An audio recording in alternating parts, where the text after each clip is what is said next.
আফগানিস্তানে পশতুন পাঠান ট্রাইবগুলো আমেরিকা এবং নেটোর বিরুদ্ধে যেটা করছে সেটা হইতেছে আসল ইনসার্জেন্সি। সেখানে ক্যাজুয়ালিটি কত হয়েছে শুনবেন। 2001 থেকে 2021 সাল পর্যন্ত এই 20 বছরে আমেরিকা এবং তার মিত্রদের 70,000-এর বেশি সৈন্য মারা গেছে। হ্যাঁ, 70,000-এর বেশি, বছরে গড়ে 3,500। আহত যে কত হয়েছে আল্লাহ মালুম। ওইটারে বলা হয় ইনসার্জেন্সি। বাংলাদেশে পাহাড়ে যে অশান্তি সেটাকে হুদাহুদি ইনসার্জেন্সি নাম দিয়া সীমানা খালি করে সেখানে 3 ডিভিশন সৈন্য ডিপ্লয় করা পাগলামো ছাড়া আর কিছু না। পাহাড়ে যে ক্রাইম আছে সেটার জন্য পুলিশকে উপযুক্ত ট্রেনিং দিয়ে ব্যবহার করা উচিত। আর ক্রাইম মোকাবেলা করার জন্য সবচেয়ে বেশি দরকার গোয়েন্দা তথ্য, মানে ইন্টেলিজেন্স। সিভিল ক্রাইম ফাইট করার জন্য আর্টিলারি বা কামানের গোলা লাগে না। সেনাবাহিনীকে দিয়ে ক্রাইম ফাইট করানো ভুল কাজ। সেনাবাহিনী যদি চোর ডাকাত ধরে আর অন্য দেশের সামরিক বাহিনীর ভারী অস্ত্র ট্যাঙ্ক মোকাবেলা করার প্রশিক্ষণ না নিয়ে রাস্তাঘাটে ডাকাত ধরার জন্য টহল দিতে থাকে, তাহলে তো পুরো সেনাবাহিনী নষ্ট হয়ে যাবে। এসব পুলিশের কাজ।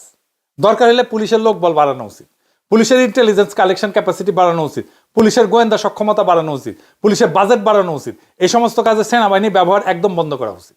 এই জন্য আমি বলি সেনাবাহিনী এখন থেকে ব্যারাকে ফিরে যাক, কোনো দরকার নাই ম্যাজিস্ট্রেসি পাওয়ার নিয়ে মাঠে থাকার। এরপর বলা আছে পাহাড়ে বিভিন্ন গ্রুপ চাঁদা তোলে। সে চাঁদার পরিমাণ কত? আমার দেশের রিপোর্টে আছে সব গ্রুপ মিলে 3 জেলাতে সারা বছর চাঁদা তুলছে 350 কোটি টাকা। হ্যাঁ, হাসমু না কানমু। হ্যাঁ, এডিটার সাহেব এরা ঘোড়ার হাসি দেন, আমার তো হাসি আসছে না, হাসার চেষ্টা করলাম, দেন না ঘোড়ার হাসি। ঢাকা শহরে শুধু পরিবহন খাতে সারা বছরের চাইতে অন্তত 10 কোটি টাকা বেশি চাঁদাবাজি হয়। দৈনিক 1 কোটি টাকা চাঁদা ওঠে এখান থেকে। হাসিনার পিয়ন 400 কোটি টাকা কামাইছে। পাহাড়ের সমগ্র গোষ্ঠী মিলে সারা বছর যা চাঁদাবাজি করে, খালি পিয়ন তার চেয়ে বেশি চাঁদাবাজি করে। তাহলে পাহাড়ে অশান্তির সমাধান কি?